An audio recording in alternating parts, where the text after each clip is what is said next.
Ladies and gentlemen, welcome to another visual installment of GQ Wrestling Podcast. And our audio listeners, ladies and gentlemen, welcome to episode 41 of GQ Wrestling Podcast. And I would just like to start out by saying, go home, take a nap, drink some milk. Best shirt. It's been an interesting few days in wrestling. Raw was amazing. SmackDown was... It was equally as good. Just wasn't all right. It wasn't the best one, but Monday Night Raw is the best. Also, I have really just one talking point about NXT that I want to bring up. Cool. So, that being said, we're just gonna hop right in, and here we go. Yeah, there's a lot of good things. We'll go into depth of Monday Night Raw. Monday Night Raw was really good this week. It was. Monday Night Raw, I think. Well, I'll save it for the auditorial people too, but Monday Night Raw was amazing. Let's get the auditorials in and go from there. Welcome everybody to another episode of GQ Wrestling Podcast. My name is Justin. That's Garrett. Hello. He needs some milk. I got the swag on. It's right there. Thank you to the people who have gone on to the store and spent your hard-earned money on our stupid shit that's in the store. I would just like to say that I was kind of skeptical about the shirts. As you should. But after putting this shirt on... It's comfy, isn't it? These are they're high quality. And crisp. I put the tank top on and it's... Perfect. Dude, it's so good. See... Well, and the thing is you know how I am about tank tops because I wear them in the summer. You do. It's amazing. Yeah. They're fantastic. I talked to my sister.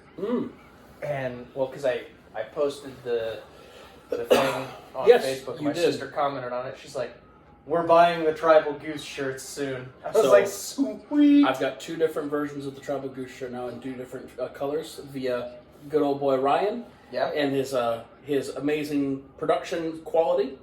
I will show you them right now, actually. It is fantastic. Because he does such an amazing job behind the scenes with all this stuff, with our stupid ideas. Right. So he obviously has knowledge of Tribal Goose, but also in red. Or you can put it on a white shirt or a lighter shirt, and you can still see it. We should see if we can get a picture of a swan, and it could be the final boss. Ooh. If I could ever... The goose has not come back since that second video that went completely crazy. 20,000 views. I haven't seen it. It's like its friends have been around, but not him, per se. What you doing? Why are you wearing an LA hat? Why not? Fair. Well, because this is our favorite time of the year. Football is over, sadly. But the best sport is... over. The best sports starting tomorrow. Baseball is back. Diehard baseball fan. There it is. Diehard Cubby. He's a diehard Yankee. He's wearing an LA hat, but he's a Yankee fan. Tomorrow is the opening day of baseball. Cubs kick off with the defending champion, Texas Rangers in Texas. Who knows? Honestly, it could be a blowout. It could be an even match. It just depends on what Cubs team shows up. Well, at least you don't have to play the Astros. The cheaters. Yeah. Trash cans and all? Yeah. Is it at home? I didn't look. But it's against the Stros. Yeah, it doesn't. But you have Nasty Nestor. Nasty Nestor is the starting pitcher on opening day, which is a huge deal. Huge.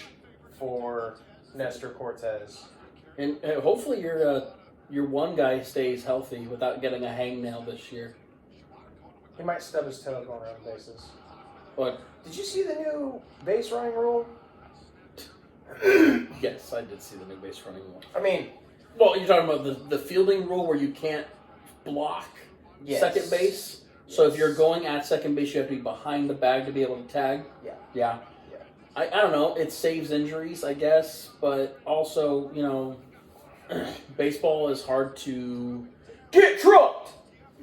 Sure, that's what's gonna happen. Also, somebody's gonna get fucking trucked. More than likely. I hope. Well, it's not like back in the day where you could obliterate a catcher.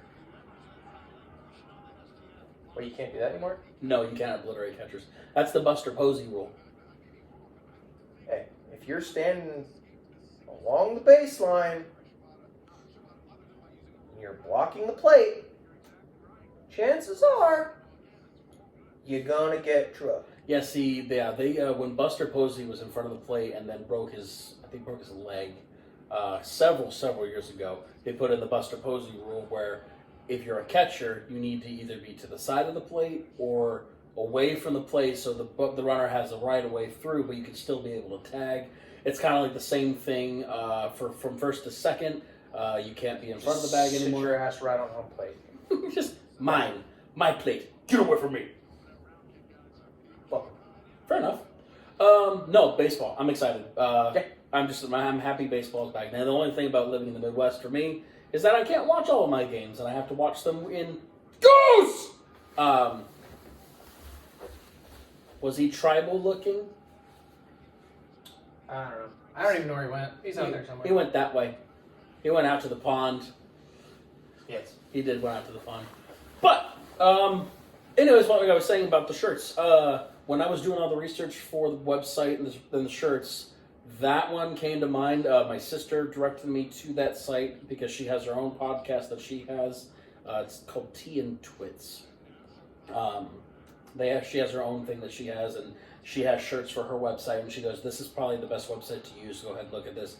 The shirts were quality, fantastic, I love the feel of them, and even the hat too. So for the humanoids out there that have gone onto our website, hey, thanks for buying our dumb shit. Yeah, honestly. Leave us reviews. Yeah, honestly. Leave reviews on the website. Tell us what you want. Tell us what you need. Like, are the emails attached there? It comes directly. Oh, what you really want? I'll tell you what I want. What I really want. We're so fucking dumb. If you want to know more about the website, it's going to be linked in the bio right down there. You can also see our other sponsor that we have with W Energy. This is linked in the sponsor right down there. You'll hear all about it in the middle of the podcast. So, with that being said, this ice is from Monday. It holds its ice pretty dang well. Thanks, Stanley Cups. Anywho, let's just break it down a little bit. Break it down. Monday Night Raw. Are we gonna from top to bottom? Are we not gonna talk about SmackDown? No, we'll get there. I just was so excited about Monday Night Raw. It makes sense to talk about it in order. Nah, I don't like doing that. I don't like order. Whatever. Do you want to talk about... Sure. SmackDown was crazy too, but it just... Monday Night Raw just overshadowed every bit of SmackDown to me. Like, don't get me wrong, I watched SmackDown. I watched it with the kids. It was a good show. But everything that they built on SmackDown just got completely overshadowed by Monday. Well, I think it built into Monday, realistically. My eyeball. Start freaking out there. Still freaking out. Ow. Stop it. Okay, I will say this. Scare the children. I love my children. The one thing that I did like and see a lot of other podcasts notice too was the similarities of the Avengers and Thanos and everything like that. And if you didn't Seth wearing the red with the gold. Mm-hmm. If you didn't witness Friday Night SmackDown, at the very end of the night, Roman Reigns and Cody had their official face-off 2 weeks before WrestleMania. They did a rap song? Yes, 100% face-off. Oh, face-off. I can't do it. I loved every bit of what Roman had to say. Cody, took every bit what Roman said. But I did like the whole boys assemble, and they came from the crowd, but then all Cody did was did his little, and then his boys came out of the crowd. Now, I thought Roman made a really good point, and I wanted to talk about it. Roman saying, hey, one time, Me and Seth were boys too. That's my little brother. But look what he did to me. Look what we had a more tighter bond than you guys. What makes you think that he won't do the same to you? And honestly, it never crossed my mind. It really never did. That Seth might flip. I've been saying it all along! It never crossed my mind to literally thinking that Seth, in the middle of the match, might do... You just not listen when I talk? I usually tune you out, usually. Okay. But you do the same to me, so, Sorry, what? Exactly. I've been saying all along that the likelihood of someone turning on someone in this match is incredibly high. I thought it would have been Dwayne and Roman, not Seth and Cody. Realistically, I think Roman is very much playing the part of the heel.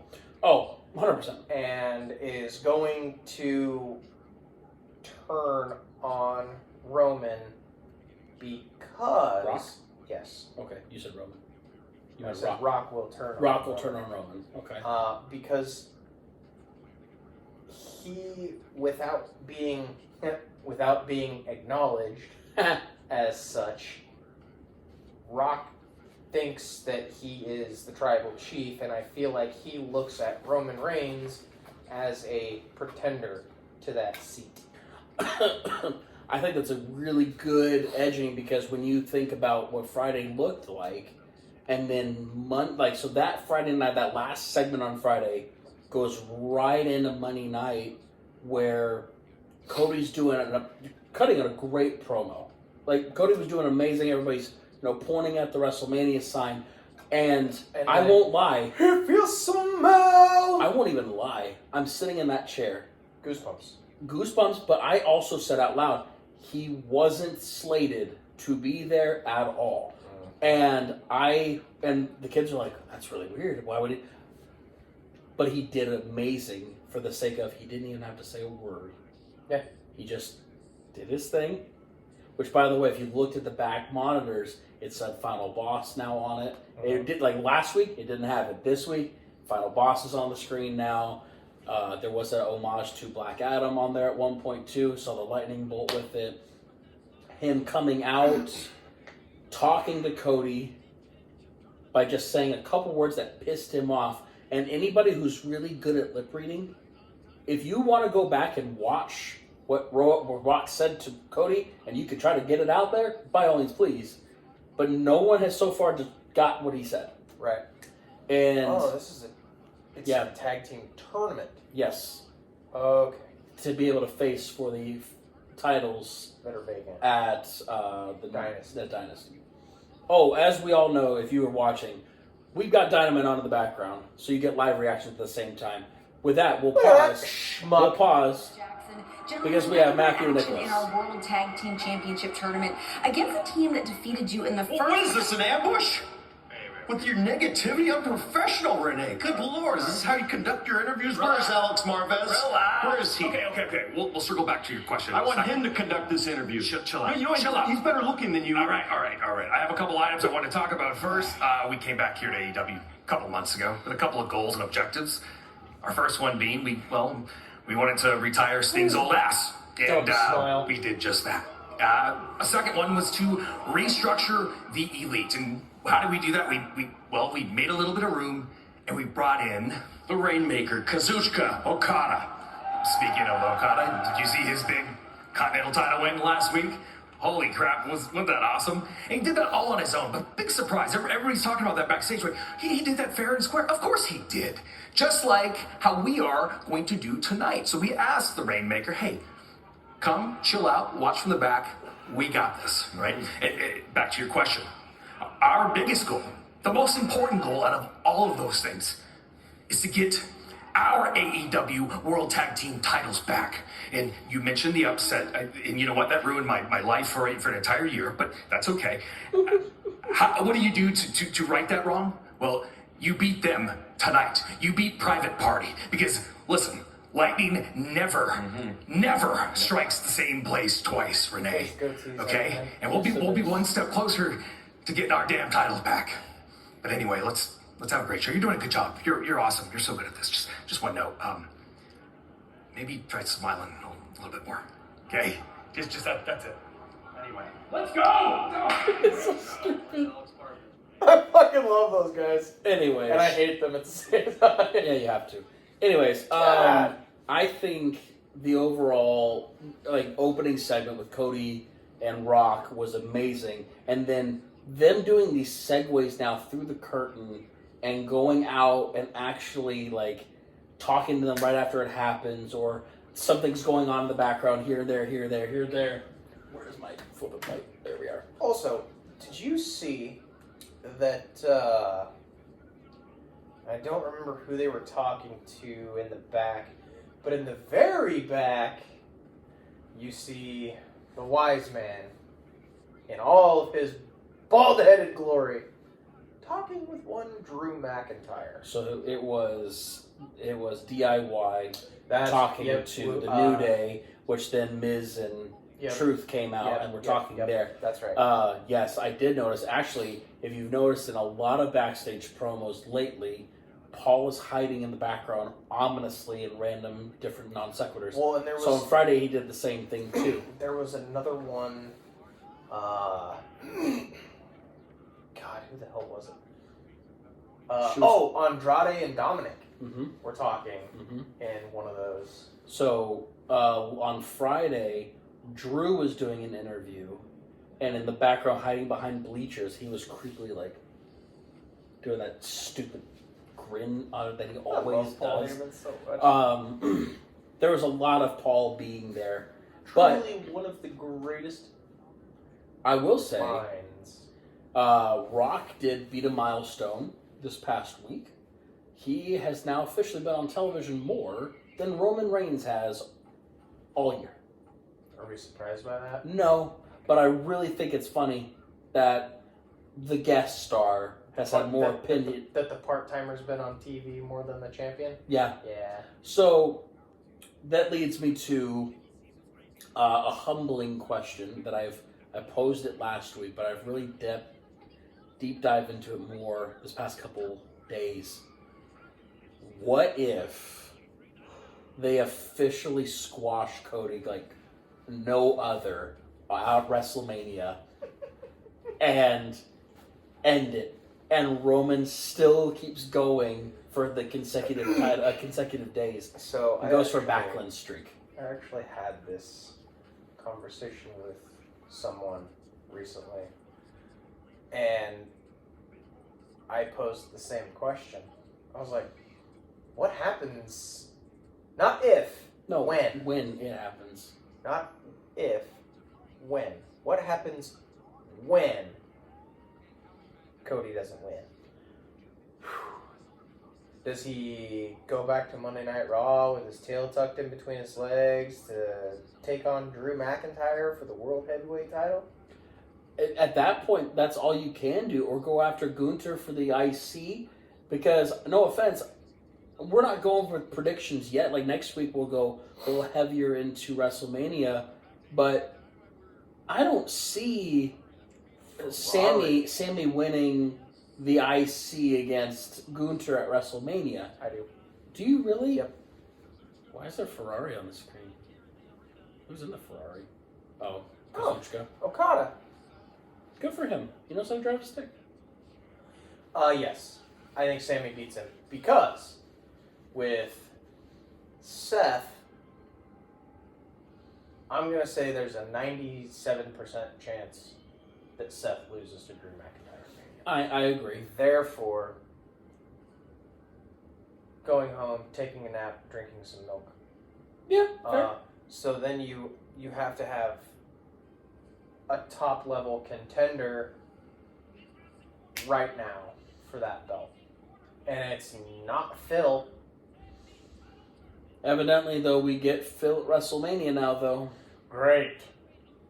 So I am going to hate the entire commentary team. But, Yay! But he's only on for that one match. He's only on for the heavyweight match. That's it. I said what I said. Well, you'll hate less of Pat McAfee. He won't be your... You'll like Pat. So you'll go Pat, Cole, Punk. Yeah.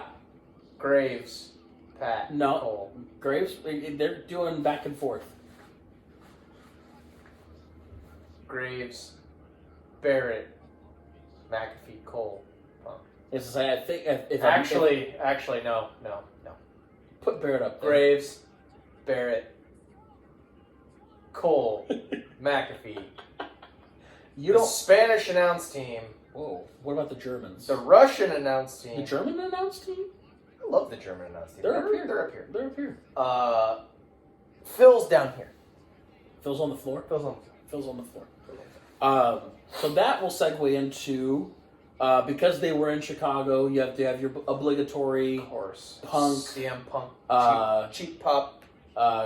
They did. I will say they did sell out the Allstate Arena. They did sell out 15,000 seats, which is huge. Hey, that's the most seats they've sold at the Allstate Arena in some time. Yeah, they did a shitload of production kills. Did you see how short the entrance ramp was? So I said this, and I got different answers, but I will say this is what I said, and I was talking to Rich about this during the opener. I'm so glad I'm not that chat anymore. No. It's this is just our private one that we have. Where is? Oh, the one that you were going to invite me to, and then didn't? Me and just you and him. It's just me and him. A long time ago, we've been chatting for a while. Where is it at? He said, as much as I'd prefer AEW, WWE is crushing it right now. Almost a dozen shows completely sold out. Chicago with over 15,000 in attendance tonight. And I said, yeah. And I said, in low key, it gave me house show vibes. Because if you've ever been to a house show, they've got the modified smaller screen, the shorter ramp, and what he said it reminded him of early 90s Raw. The toned down LEDs with the black graphics keeps the modern production feel a little less bright and edgy. Which, you know what? He is a production guy, so that makes sense. Completely agree. And plus, if you're behind the screen, you got to see. Because it was short enough that there were people behind the screen in the lower bowl. Yeah. So, anyways, Punk does this whole thing. There was a statement made that he went over, so that's why they sent Drew out at the time that they sent Drew, because Punk was going over on his time. So that's when Drew... Okay. So how much money in fines from the FCC do you think that they got this week? Lord. They beat down... One from Punk. For saying bitch? He said bullshit. Oh, did they not catch the shit part? Well, they bleeped it, but still, you can't... Oh, yeah, no, you have to... You can't say that. You pay for the bleeps. So, yes, there's that. They bleep Rock like 6 times. He said motherfucker. He said shit, bullshit, and fuck. Like, several times in that last promo. We'll get to that part. While he was issuing... A slackdown. A beatdown. He was laying the smackdown on him. He was laying the smackdown. I won't lie. There were so many things that were said between Punk and Drew that I won't say them all. But one of my favorite lines was from Drew to Punk.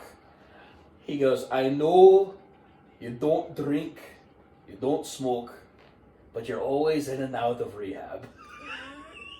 Yeah, that was a good one. That one was good. Punk's one was, hey, you're the chosen one, right? Go ahead, say his name. Say the man that says you're the chosen one. Yeah. But he didn't say that. He can't say the name. Yeah. Can't say that name. That's a boo-boo. Another favorite thing was Drew getting onto the announce table as he's sitting down with his kilt. Don't shoot up my kilt, you perv. Don't shoot up my kilt, you perv. Anything that Drew said was amazing. Yeah, I mean, like it just was. Realistically, he's embracing a funnier side of a heel, of the heel character, and I love it. So he's been crushing it on social media lately too. On that's gonna hurt. Oh God. Oh God. Stop. Not on the rail! Oh, God, I thought he was going to fucking suplex him on the railing. Sweet so obviously they were in Chicago, and Drew said, I was craving some good food. So I got in my rental car, and I drove to this wonderful place. And it was CM Punk's, I believe it's his bakery that he has in Chicago. He goes, I guess I'll go and buy something. He goes up to the door. Oh, look, how would you think of that? Closed on Mondays and Tuesdays. Must taste like shit anyway. As he's wearing a CM Punk shirt and spray painted across, it says Drew McIntyre on it. That's fantastic. He's killing it. He's doing such a good job. I absolutely love it.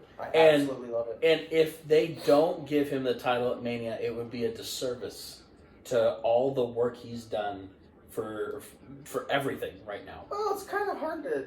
But on the flip side of that, it's kind of hard to put your heavyweight title on a non-contracted talent. Crack? Yes.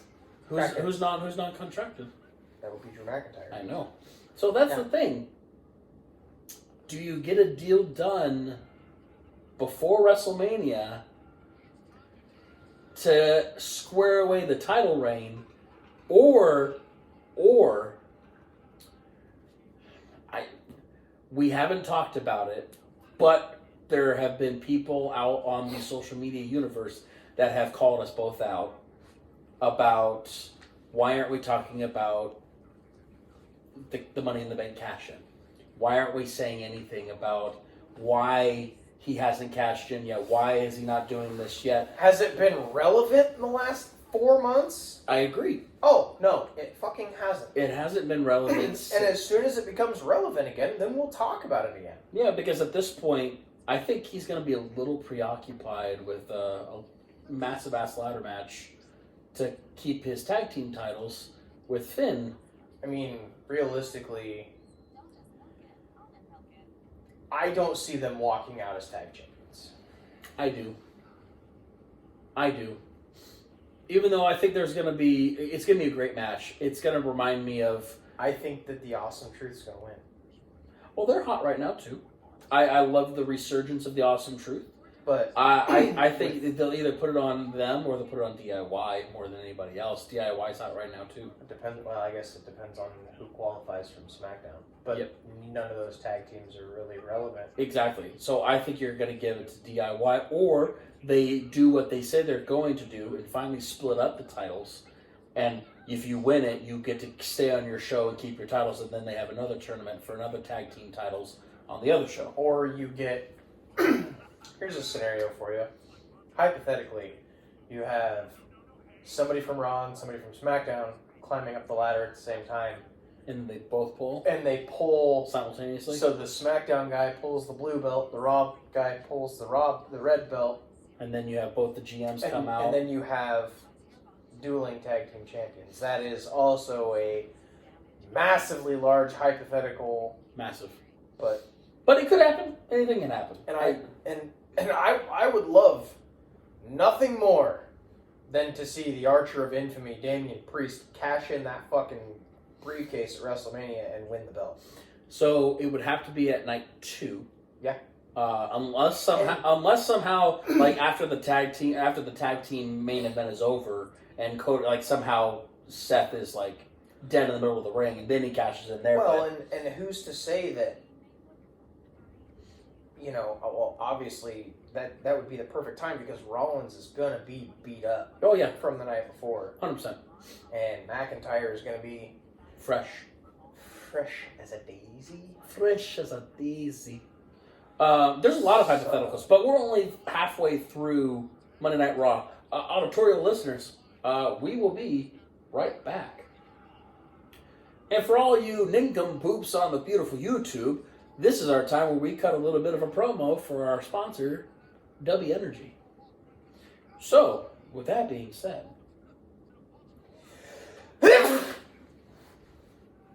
blessings on your life, sir. Hey, you get off the grass. Sweet God. So, with that being said, we've made amazing strides on the podcast. We really have.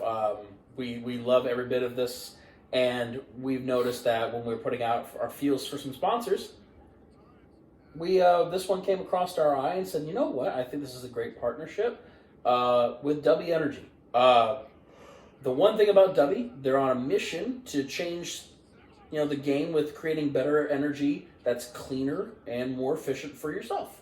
Yeah. It's turned out to be my favorite energy now for the sake of, I have heart problems, and it's all natural. It's formulated with vitamins, amino acids, nootropics, including their patented neurofactor. It's giving you the clean energy. It is waking me up, keeping me actually not falling asleep. It's lasering my focus on a lot of different things with no fillers, no artificial colors. And, all the maltodextrin in there, it gives you all the things you need. No crash. No crash, all clear. And the best thing is that they have different flavors all across their website. And honestly, my favorite is the peach. I do love a good peach. Fruit punch is still always up there. But again, try it out yourself. It is pretty dang good. They also ship worldwide to all of our listeners that we have across the globe, from Japan to England, to Canada, to Mexico, Germany, wherever you're listening from, they ship it worldwide. They're based out of the United States. Again, very happy with that. With that being said, all the awesome flavors in the buzz, you can go on to w.gg and use the promo code GQPOD10 in the checkout to get 10% off of your order. Pretty much, if you even get like the starter pack, like we always talk about, you get a shaker. You get two of the flavors, and then you also get a couple of the hydration packets. And again, it's $18.99. It literally, you're shipping, you're getting it pretty much for free at that point. Yeah. So please go w.gg and use the GQPOD10 for 10% off your order. Or you can Google W Energy, however you want to do it. Whatever way you want to find it. Throw it in your Bing or whatever. Your Chrome, whatever, your Safari, whatever search engine you like. Freaking search thingy-mabobber that you use. So you, like we say, you want to do better with W. Also, you could go on to our own website. It's fourthwall.gq Wrestling Podcast. Like I said, it's going to be in the description, where you can get this amazing shirt right here. It's the GQ Wrestler's Guide to Therapy. You can go home, take a nap, drink some milk. Along with our other different designs that we have, which you can also acknowledge your tribal goose every single day by also getting that shirt. You can also see, you can go get the boobs and the butts. But you can stay for the wrestling. Always stay for the wrestling. You can also get just a regular just GQ Wrestling Podcast t-shirt or sweatshirt or even a hat. It's got the logo on it. Bam. It's fine. There's many different shirts and designs that are out there with our sponsor, with Ryan. Ryan is an amazing artist and has taken care of us the whole entire time. And he's even helped us out with his own logo that he's got with his partnership with us. Look at that. Nice. So, Ryan has a production name. So now, you have his logo featuring us together. We're very happy with the co-partnership with Ryan, so we thank you so very, very much, Ryan, for that. He also has given me a new design that I have to talk to you about. It's an amazing shirt design. It just says, "I'm just here for the obligatory women's match."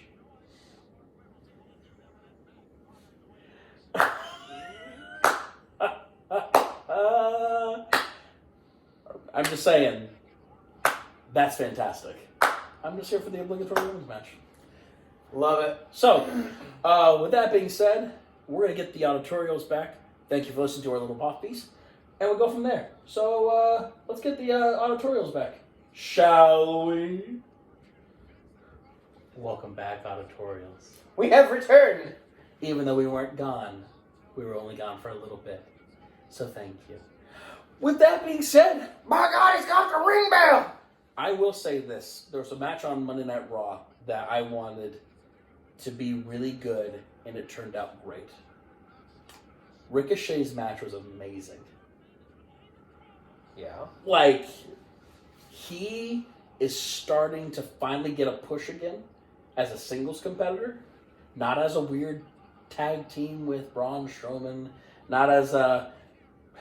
He turned into Dolph Ziggler for a little bit, where he was always losing, he was always getting his butt beat, and now he won on a shooting star press. He's 3-0 against the Judgment Day. Yes, he is. Yeah. What do you think about that? So, did you catch the comments from the commentators about him being like a puma? Like, you mean like he's being very puma-like? He's quick like a puma? I was like, wow, we're getting real teeter-totter lines here. I'm just sitting there and I'm thinking to myself, fucking stop! Well, God! So did you catch... So obviously, Michael Cole said that. Did you catch what Pat McAfee said? He goes, I didn't think we could be quick like pumas.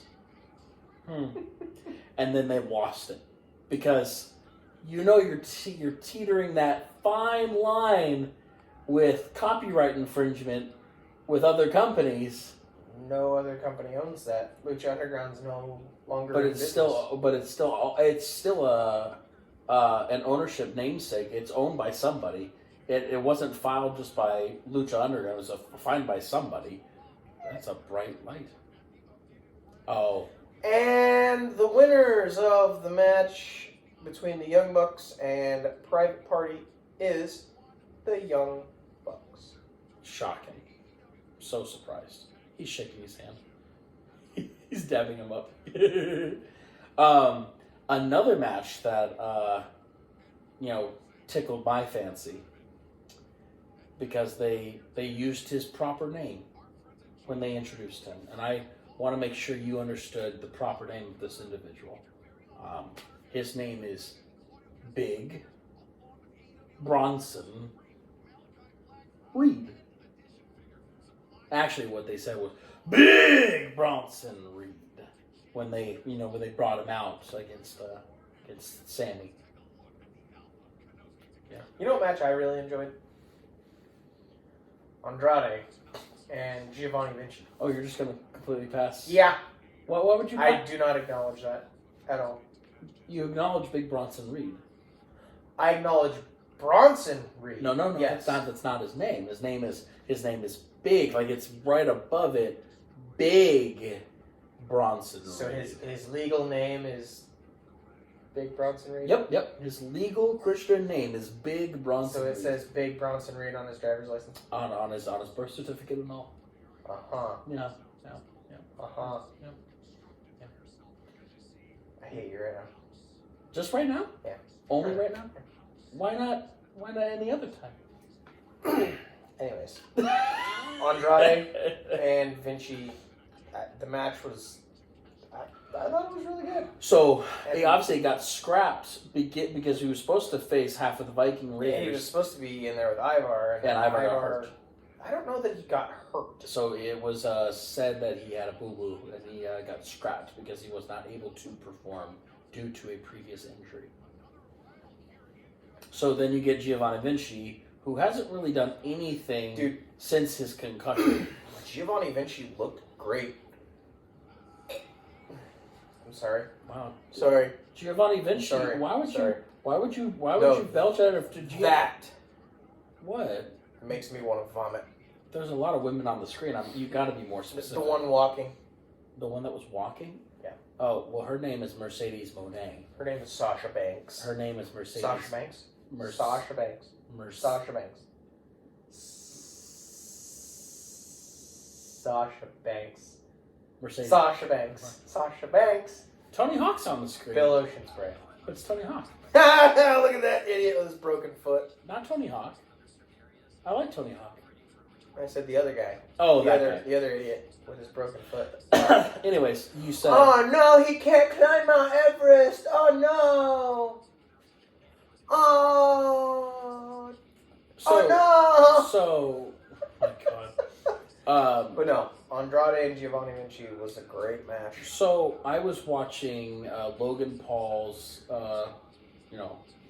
Impulsive this week because they have Rhea Ripley on, And Logan did say the whole thing with Andrade. Like he goes, it's a really good, segue between Dom and she goes, but I'm always gonna love my Dom. But also, Andrade is equally more better than Dirty Dom. But I have seen a lot of comments that they don't believe Andrade will be able to be pushed over in WWE because it's the same thing that he was doing in AEW and it wasn't, relaying with fans as much. So that's why they're trying to put him on screen more, try to talk to him with the Judgment Day a little bit more.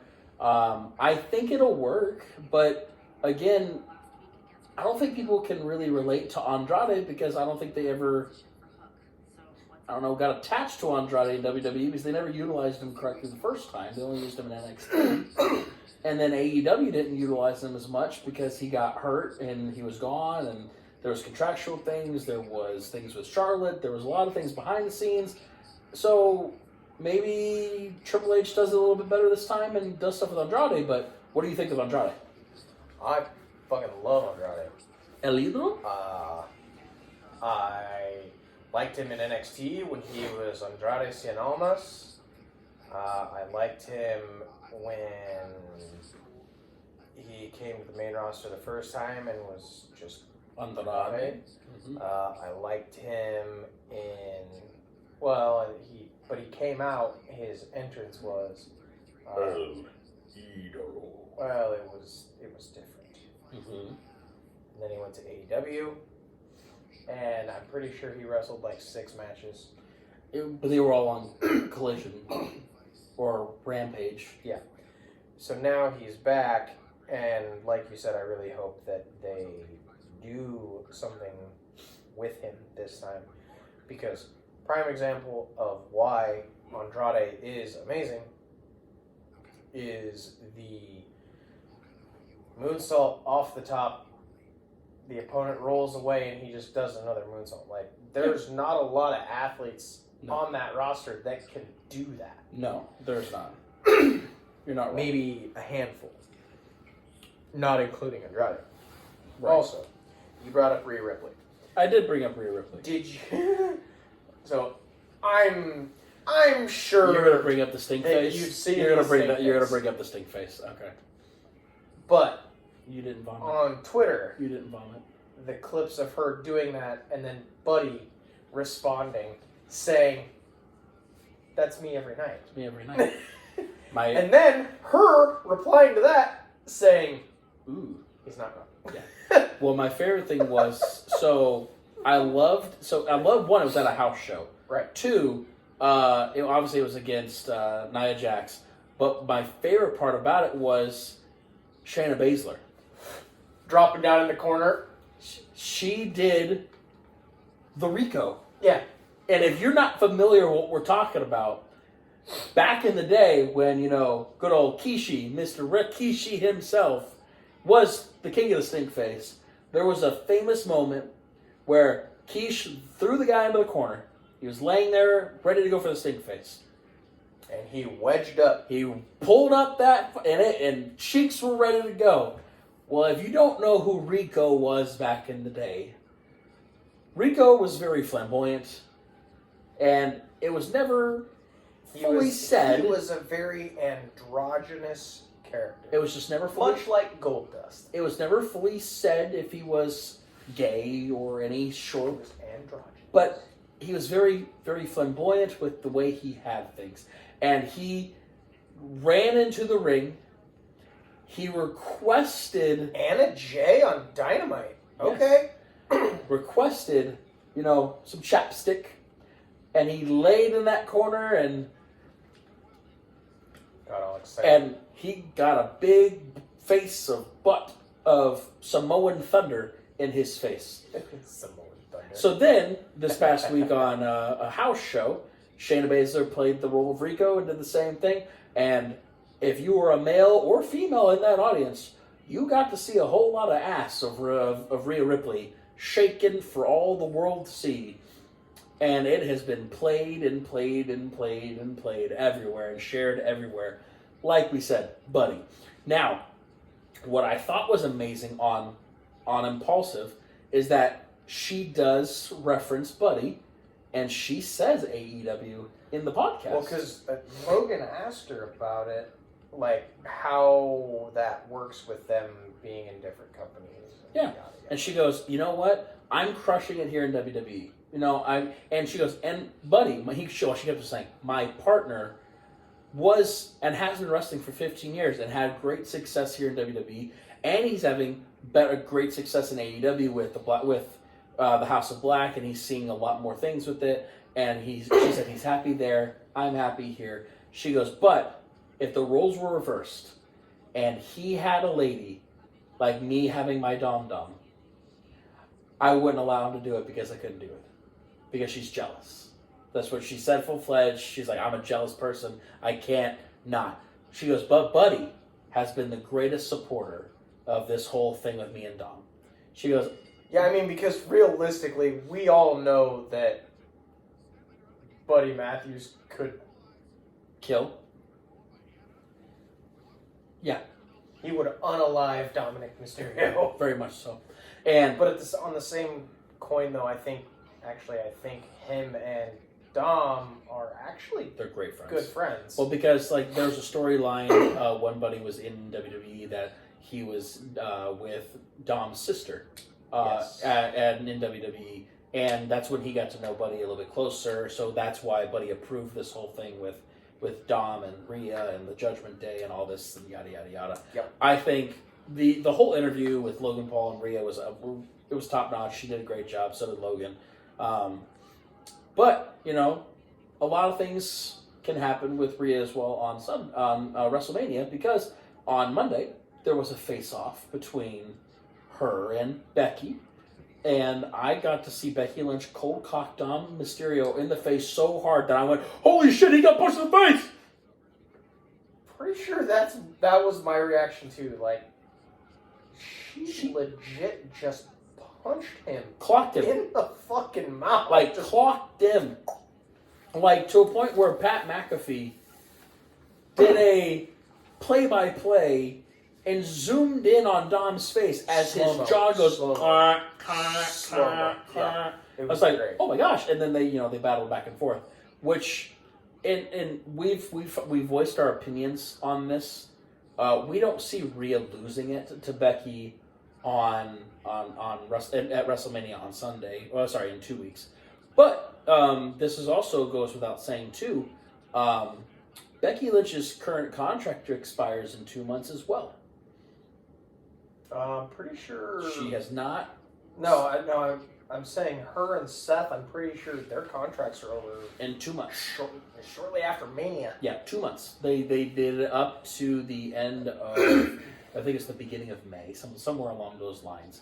So 2 months. So, like we said, it's kind of the same thing with Drew.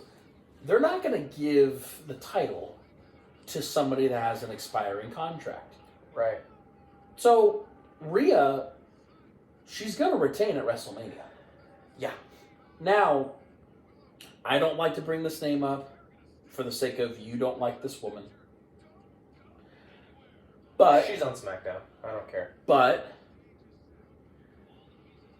they are starting to pair it up where Jade might be the next up-and-comer to take the title away from Rhea. Yes, she's on SmackDown. Correct. But they're also grooming her to be the next big thing in WWE to a point where she might win the title. She's going to be Brock Lesnar? Well, she was in AEW. No, that was Goldberg. Same thing. Not really. One of them's bald. Balding on the other one. And doesn't request inappropriate things from people who can't be named on this podcast anymore. I don't want to get sued. I don't like to do that either. I don't want to get canceled. I don't either. I like doing this. It's actually fun for me. Right. But Jade is actually on TV on SmackDown on Friday. This comes out Friday. But yeah, Rhea will she'll retain. She'll retain at WrestleMania. I think so. There's no such thing. So there has been inklings that Hulk Hogan is going to be involved at WrestleMania this year. Is he just going to show up? I think there's going to be a when it comes crashing down and it hurts inside with the fucking boas and everything. It'll happen. Now, he might get booed out of the arena. Not gonna lie, I'm kind of here for that. He might get booed out of the arena. It's in Philly. I don't care. Excuse me. What if he comes out as Hollywood Hogan? Yeah. You hear it. You just hear NWO. It would be weird without Scott. Well, Nash isn't going to be there either. He's already stated on Click This that he's not going to be in Philly because Really? he has other obligations. I mean, good for him. It is good for him.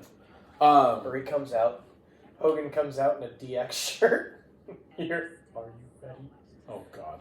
I don't know. I don't know if now the reason why they're bringing Hulk out is because of the video game. He's heavily He's been heavily promoted for the game. Like in the opening promo, it's Hunter pushing your character out, and it's Hogan at WrestleMania 3, like ready to go. So they've promoted a lot of him, so I can imagine why they'd have Hogan there. They're probably like on Monday Night Raw at the end when Rock's beating the ever-loving crap out of Cody. Nobody's dumb in WWE. They're doing things on purpose.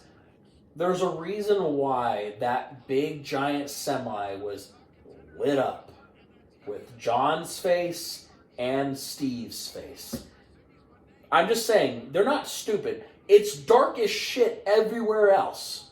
There's another semi right there, and it's not lit up. Right. But the one to the right has John's face lit up, Steve's face lit up, which makes me think, are we going to get a Cena sighting at WrestleMania?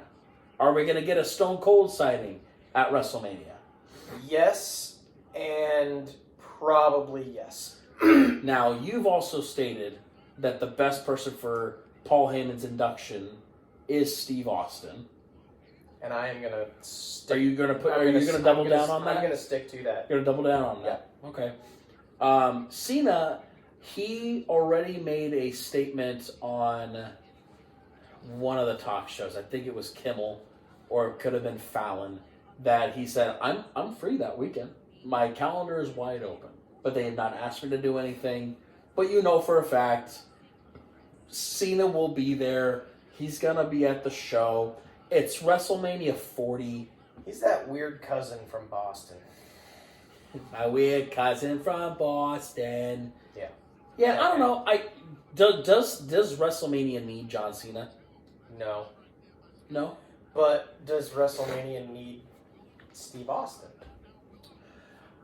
It's like the same thing. The reason why we're seeing Hulk Hogan, I think they're all there to help promo the game. Yeah. I think because they're all heavily promoted with Steve Austin in there. Same thing. Holy Canadian Destroyer. Nope. That was No, Code you're Red. right. What is it called? Code Red. Thank you. Everybody's been doing it lately. Just saying. Anywho. You had something to bring up about NXT. Yes. What is your thing that you wanted to speak about NXT? Did you see the clip of so Otis had Braun Breaker up on his shoulders, and they were going to do a Doomsday device. It was him and Akira Tozawa. Yep. And Tozawa comes off the top. Breaker catches him, flips backwards into a slam. Mm-hmm. That was quite possibly one of the most Jesus Christ, that was whiplash. Willow just kicked the soul out of Anna Jay. The roll off into the body slam, and then that I thought that was an incredibly athletic move by a rather large man. He's 250 pounds. Otis or Braun? Braun Steiner is Braun Steiner. Breaker. Steiner. Breaker. Steiner. Breaker. Steiner. Breaker. Steiner. Breaker. Break who? I'm gonna break my shoe across your head. That's not a chancla. You can't do Breaker. that. You're not Hispanic. Braun Breaker. Steiner. great. Steiner. No one has even ever said Braun Steiner. I think it should be. I think they should. Sure, you're dumb. Well, that can't be. Yeah, see, there you get. See, but you heard it here first. But Braun Steiner seems like it's a good name. It sounds awful. I don't know. Awful. Awful. This fucking guy. Sounds horrible. A lot of things sound horrible, but yet things happen. Just I so. don't think it's gonna happen. Did you also see the viral clip of Matt Riddle almost killing Kalisto I did see that. Yes. in a Yes, high I school did. gymnasium? Yes, I did. I was like, oh, sweet Jesus, that could have ended way worse than it did. It's funny is that they actually had Matt Riddle was on Van Vliet's podcast this past week. Willow gets the dub. And Van Vliet actually asked Riddle if he ever got asked back to WWE, would he come back? And he said, I'll answer you like this. If they bring back CM Punk, the door's always open for me to come back. Yeah, but you can't get released from the company for failing due to cocaine and cocaine accessories. I'm just saying, he, for somehow reason, thinks that Riddle's door is wide open still to come back to the WWE. Now, I don't think that is the case. It's kind of like Kalisto. That's why he's wrestling in house shows for New Japan. Or whatever house show he was even at. It was some no-name house show that I've never even heard of. That they're literally in a high school gymnasium. Yeah. But what can you say? What can you do? I really don't know. It's just one of those things. But, like, for example, we have a house show coming up here that has All Ego Ethan Page. Yeah, I saw that. And, of course, like every time they come to town, it's a weekend with children that we're not able to attend said event. Yep. But, again, we'll find ways. But speaking of events that we're going to attend, this past week in the state of Minnesota,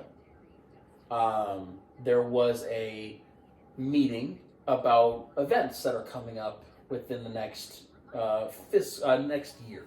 You know, they do a 12-month radius. And they said, yeah, we have these things coming up, da-da-da-da-da. And then there's one event that we can't announce yet, but it will bring a massive amount of revenue to the city of Minneapolis and the state of Minnesota. I don't know. And I say this saying that there has been public record that they have just outbid Las Vegas. How is that possible? I don't know, but Minneapolis is somehow, some way outbid Vegas for WrestleMania next year. Hmm. Now, I will say this as a public record right now.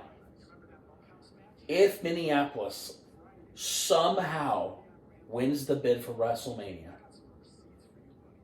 I'm going. Go to StarCast. I will go to WrestleMania.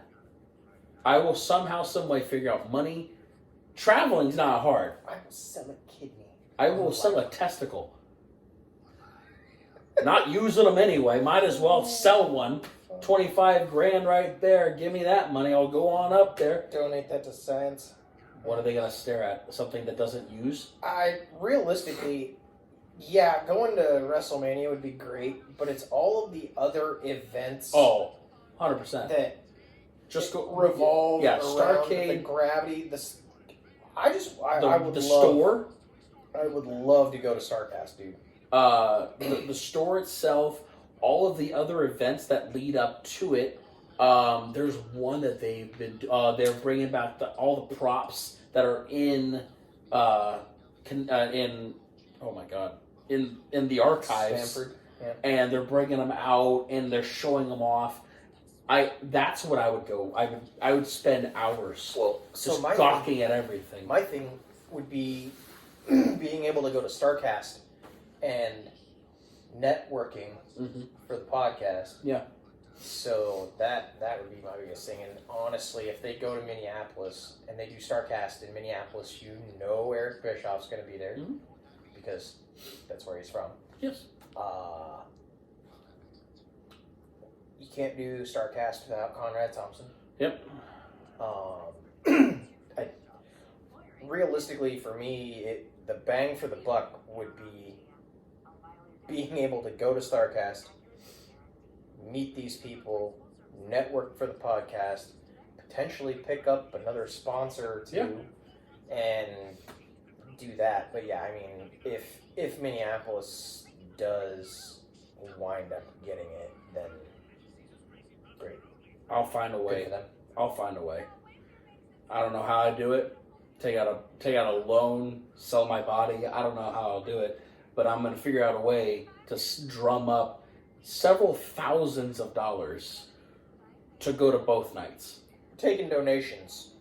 We'll gladly. I have no issue. I have no. I'll beg, plead. Oh, no. I think if people know us well enough that this is like going to the Super Bowl. It really is. I'd rather go to WrestleMania. If my team's in the Super Bowl, if your team ever makes it to the Super Bowl, yeah, I know it's been a while. My watch died 30 years ago. What about yours? Never. Non-wins. I don't even have that watch. Yeah, well, you went to one. Yeah. I think. How'd that go? You got piss pounded. Right. Who would you lose I don't want to? to talk about it. But I don't remember who you lost to. I don't either. Denver? No. New England? Yes. Well, who was it? It was an AFC clash in the Super Who Bowl. was it? Now it's gonna bother me. I realize what I said, but I don't remember. smoke. His brain's starting to It's unfortunate that I'm really good at this, but I don't remember who you guys faced in the Super Bowl. I won't even look. With that being said, Auditorials will be right back. And for you on the... I have to tinkle. He's going to go pee. And I'm going to stare at you guys and talk to you a little bit. Reaper. What did you say? What? Okay. With that being said, we'll talk about a little bit more things here with W Energy. Like we said before, W Energy is a clean energy source that we love so very much, and honestly, very happy that I can even drink it. They also have a great merchandise line. They also have many shaker bottles that you can purchase on their website at w.gg.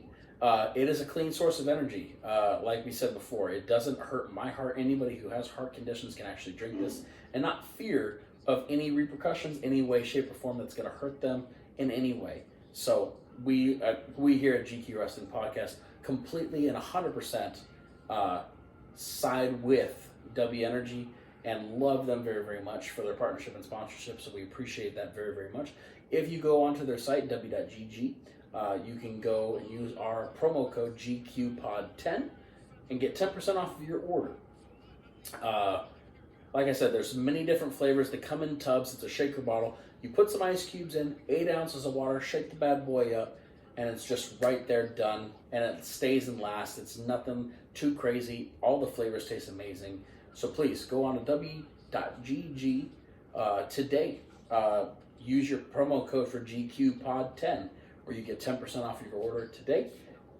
And it ships literally within the next day or so, and you get it within a week. And it comes in a beautiful little discreet packaging and takes care of you that way. So, again, w.gg, GQPod10 to get 10% off your order today.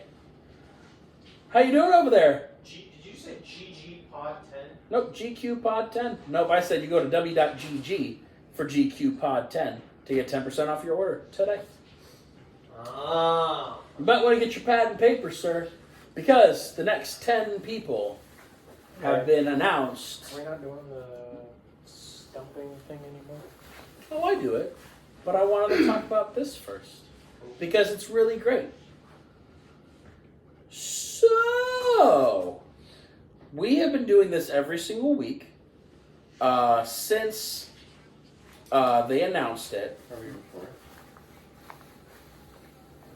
I record all the time.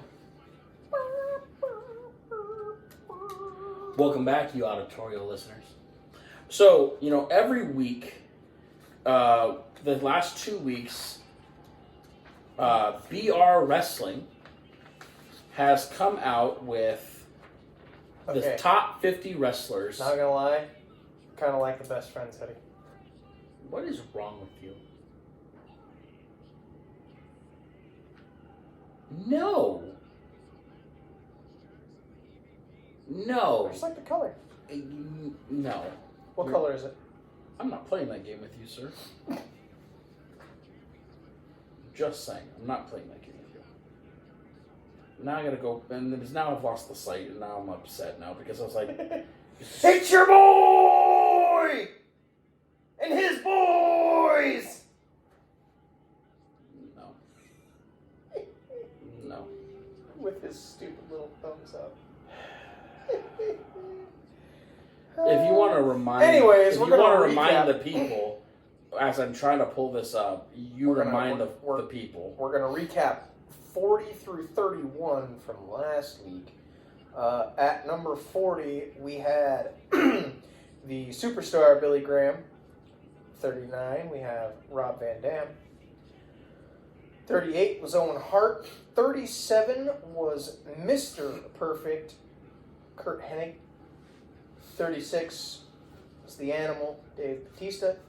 35 was Ultimate Warrior. 34 was Ricky the Dragon Steamboat. 33 was the 5-time heavyweight champion, Booker T. Then we had Jake Roberts at 32 and Kane at 31. So this is kind of like where good old Glenn, the mayor, yeah, Big Red Machine. So this kind of takes precedent in there. Usually we play the game of if I can stump Garrett, but with this list, this is also playing the game of stumping Garrett at the same time, because I can give you accolades and you can guess the guy and guess the year and guess how it goes. So at number 30. The accomplishments for this certain superstar. He is a 4-time Intercontinental Champion. He is a 2-time Hall of Famer. 2014 and in 2020. That is all of his accolades. 4-time Intercontinental Champion. 4-time Intercontinental Champion and 2-time Hall of Famer. Once in 2014 and once in 2020. So once as a tag team competitor and once as a single. No. Or faction and a single. Faction and a single.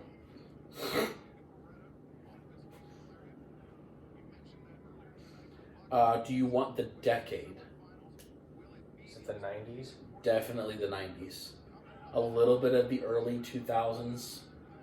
But then he left and wrestled in other companies after the early 2000s. And went with his faction to the other companies as well.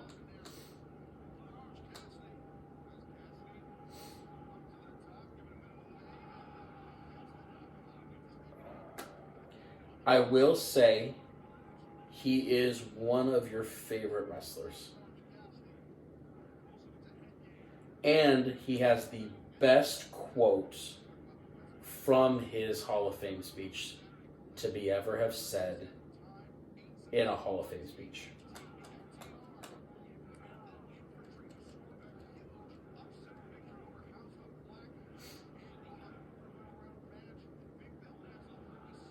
Took his faction to another company.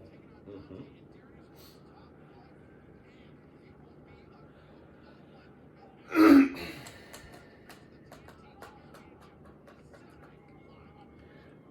And if I say the quote, it'll give it away instantly.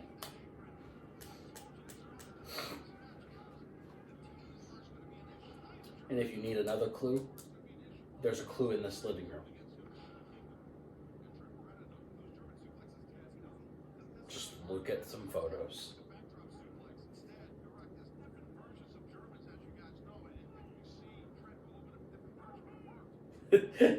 If you've never seen my living room, but there is a clue in that I have wrestling memorabilia across my living room.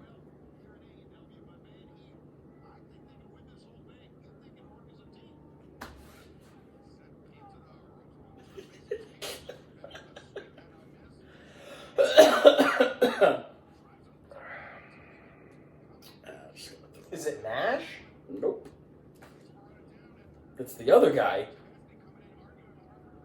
So then it's Scott Hall. Yeah. Bad times don't last. Jesus.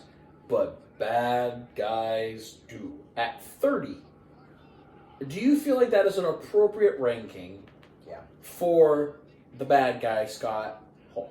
Yeah, I think so. Okay. At number 29, we have a 7-time WWF and E Women's Champion, a Hardcore Champion, and a Hall of Famer in 2013.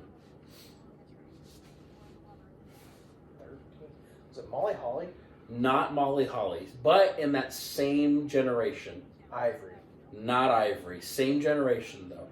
Think of the face of the women's division. Is it fucking Trish? It was Trish Stratus at 29.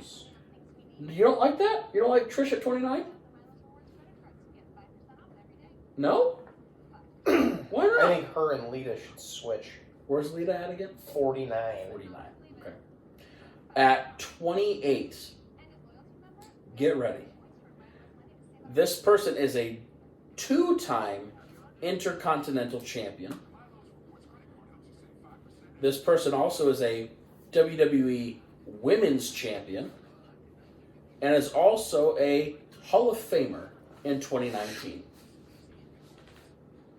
Run the accolades by me one more time. A 2-time Intercontinental Champion, Mm-hmm. 1-time WWF Women's Champion, China at 28. Does that do China justice at 28? I think so. Okay. I agree. At 27. And it really sucks that she'll never go in by herself. I don't know. Now that Paul's in there, I think she will. I don't know that she will. At number 27, this person is a 6-time Raw Women's Champion, a 7-time SmackDown Women's Champion, a 2-time NXT Women's Champion, a WWE Divas Champion, a Tag Team Champion, and has also won the Women's Royal Rumble. A lot of accolades in there. A lot of accolades. Well, let's see. Asuka's already on here. So there's only like 2 other options. First, I'm going to go with the most glaringly obvious one, and the Queen, Charlotte Flair. That is correct. Charlotte Flair at 27. I can see why they put her there, though. She's a little... I can see why they put her there, though. It's because she's a current talent. I think it's appropriate because she's a current talent. At 26, this person is a 2-time WWE champion, a 1-time World Heavyweight Champion, a 2-time Universal Champion, a 2-time Intercontinental Champion, a 2-time United States Champion, 6-time Tag Team Champion, Money in the Bank winner, and a Royal Rumble winner. Okay, so that threw my guess all the way off because he never won the Royal Rumble. Who? The Miz. Okay. Jesus. I'll say him again. He is a 2-time WWE champion, a 1-time World Heavyweight champion, a Universal champion 2 times, Intercontinental champion 2 times, United States champion 2 times, Tag Team champion 6 times, Money in the Bank winner, and a Men's Royal Rumble winner. Is it Edge? It is not Edge. It is not Edge. If I give you the years of the Money in the Bank and the Royal Rumble, it'll give it away.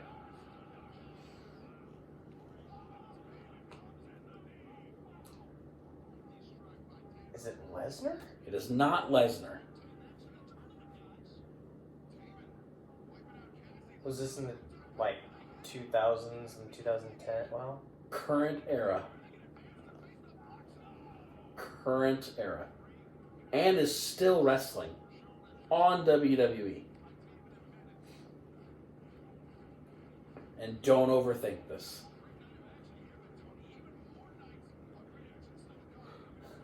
Is it Roman? No, but it's close. Seth. Seth at 26. Because he's a one-time what threw you off was the World Heavyweight Championship. Yeah. This one-time World Heavyweight.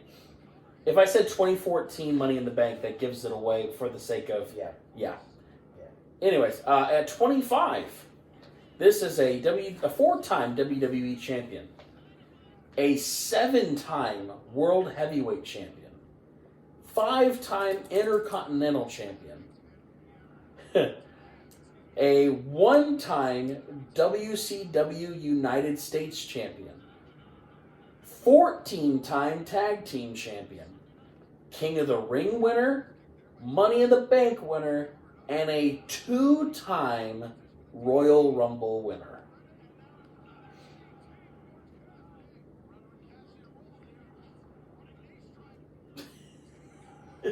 There's a lot of information there. And yes, this guy still wrestles. I will say it again. WWE champion 4 times. World Heavyweight Champion, big gold belt, 7 times. Intercontinental Champion, 5. WCW United States Champion. Tag Team Champion, 14 times. King of the Ring, Money in the Bank, and 2-time Royal Rumble winner.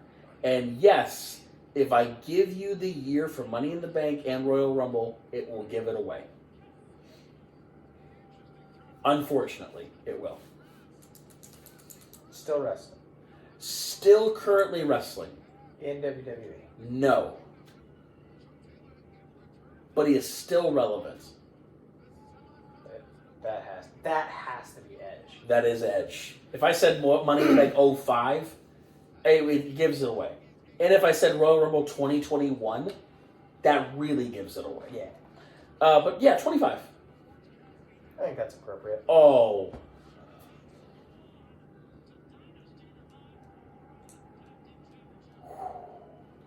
'24 is Bray Wyatt.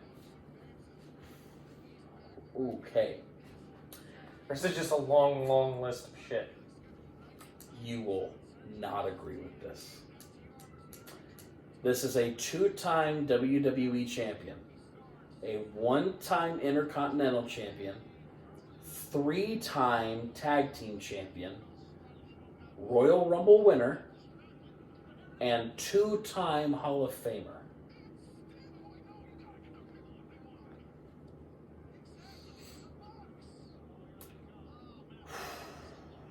Wow. This actually, I might be really upset at this one. That one doesn't, it just, wow. 2-time Hall of Famer. 2-time Hall of Famer. Okay. Run the accolades for me. 2-time WWE champion. 1-time Intercontinental. 3-time Tag Team champion. Royal Rumble winner. And a 2-time Hall of Famer. One with a faction and one as himself. Give me the era. Okay. 1970s to 2000s to the mid-2000s. Actually, even into the 2010s. Ron Simmons. No. You're in the right era, but it's going to piss you off.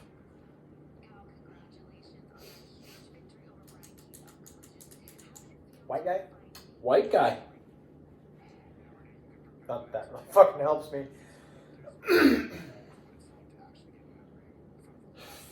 I'm reading the description of why they put him this low. I am so confused. Is this fucking Ric Flair? Ric Flair at 24.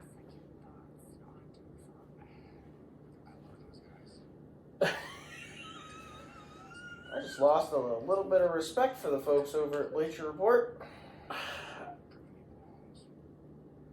Now, what they said was the BR panel took into consideration the quality of his work with WWE, the fact that he was consistent main event talent throughout, being directly responsible for shaping 2 superstars who joined him on the list. This is the reason why he was so low on it, because they didn't take into the fact of NWA, WCW, anything along those. They just did specifically WWE. I don't agree with that at all. I don't either.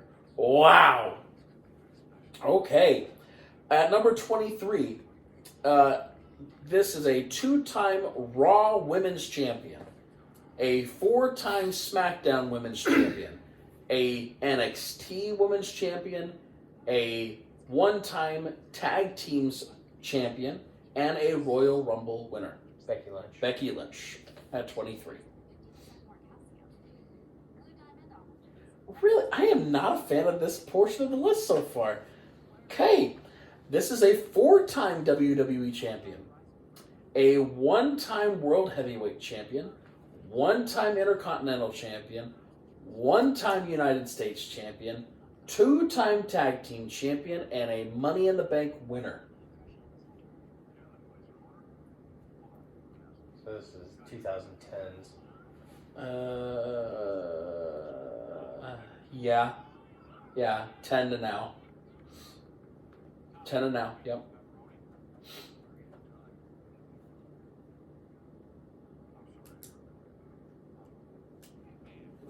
Oh, excuse me. Still wrestling? Still wrestling. In WWE? No. But is still relevant.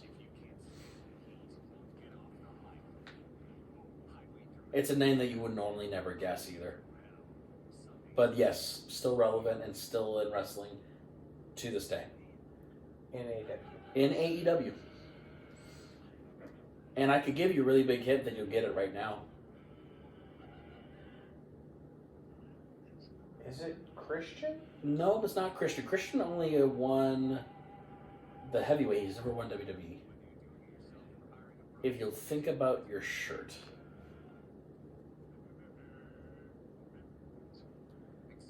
Is it Kurt Angle? No. He's not currently wrestling AEW. Oh, that's true. But just think about your shirt. So he's there, but he's injured. Nope, he's wrestling. He's there. He actually wrestled this past week, I believe on Collision or something like that. He's been doing a lot of New Japan stuff with Zack Sabre. Oh, Vegan Superman. Vegan Superman at 22. I am not agreeing with this portion of the list so far. Yeah, he's too high. And oh my god, this is the first time you've looked at this too? yeah, I didn't look at it on purpose. On purpose, I wanted to have a natural reaction. I don't agree with this one either.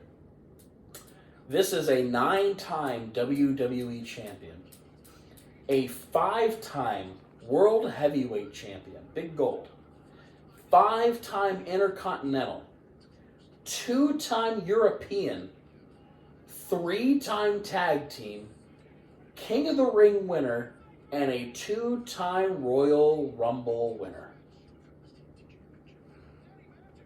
I don't agree with this one.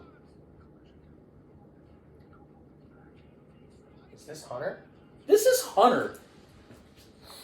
And it says, perhaps the preconception influenced the views of the BR panel when deciding Triple H placements on this list. Simply looking at his achievements and influence on WWE both on and off screen, he would appear to be more deserving and a far higher spot on the list. Even more so taking into consideration his role as Chief Content Officer.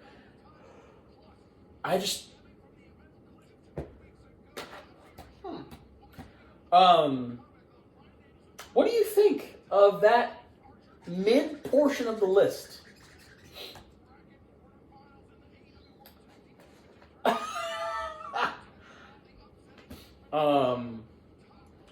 Well, let's see. That one should be lower. That one is good. That one should be higher. That one should be higher. That one's good. That one should be higher. That one should be lower. That one shouldn't be on the list, and that one should also be higher. Ric Flair is a top 10. Hunter is a top 10. So whatever they have for the next 2 weeks, it better be real fucking good. It better be really good, because honestly, I'm... Oh, well, that was really weird. Okay. Oh, would you like me to turn up the volume or something?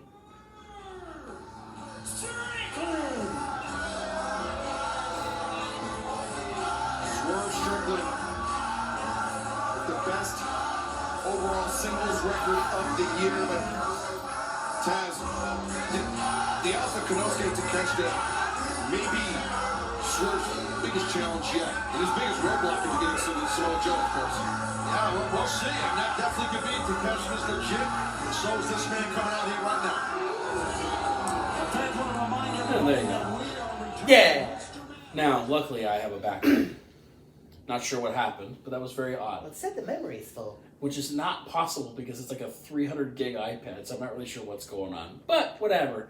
Luckily, we're at the end of the podcast anyway, so it kind of worked out great. But it said it's full. I don't believe it at all. But I'm going to go back through and make sure it's okay. Anywho, what's it? with that being said, that's the end of the podcast. Do you have anything else to add besides how frustrated that list is? Dude, but it is like the creative process in this business that we so love and enjoy. It's subjective. It is. And you're not, I mean... Oh, look at those shoes. You're not going to get the same list from everybody, which is totally fine.